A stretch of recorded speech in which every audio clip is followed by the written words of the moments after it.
What's up, everyone? It's Johnny here on this Message Monday. I'm out here outside, another outside series, I guess, if you will. And I recently spoke to a friend of mine after many, many years. We haven't talked in a long time. And we're kind of shooting the breeze back and forth. And he goes, I remember you in school. You were that cholo homeboy. I'm like, what? He goes, yeah, you were that homeboy in school. I'm like, oh, okay. And he goes, yeah, I used to wear those Pendletons buttoned up to the top and used to wear those khaki pants. And I'm like, well, okay. And I'm like, all right. I kind of remember that. But the truth is, I remember the very first day of school. I wore, me and a couple of friends of mine, we all wore these flannel t-shirts, Pendletons buttoned up to the top.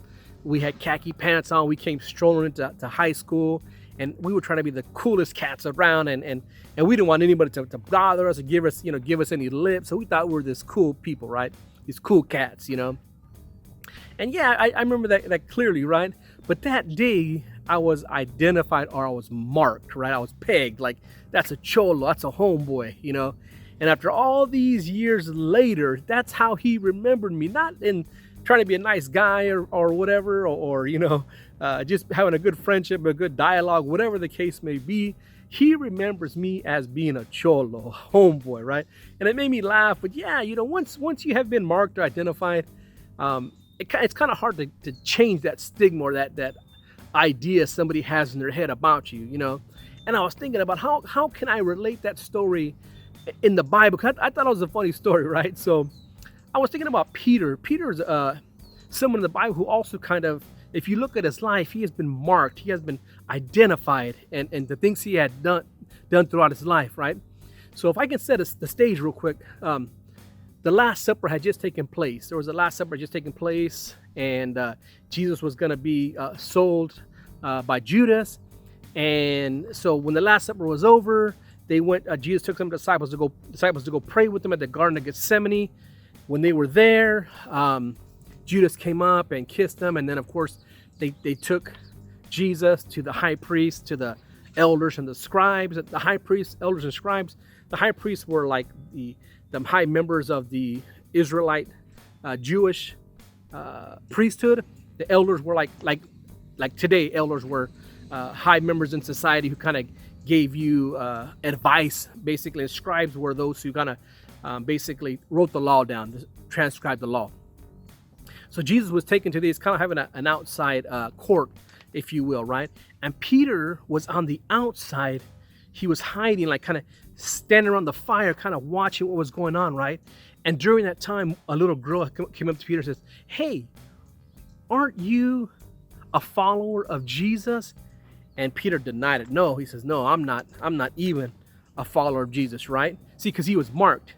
Then a little while later, the Bible says another handmaid came up and says, hey, you were with Jesus because you're a Galilean, right? You talk like him. He's like, no way, right? No way.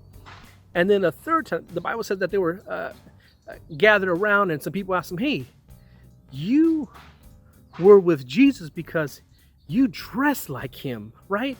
And Peter like, no way, right? Well, the thing was, he was, and he just denied it. But he knew once you're marked and once you're pegged, you cannot get away from it, right? See, when you're marked, it's a bond or a seal.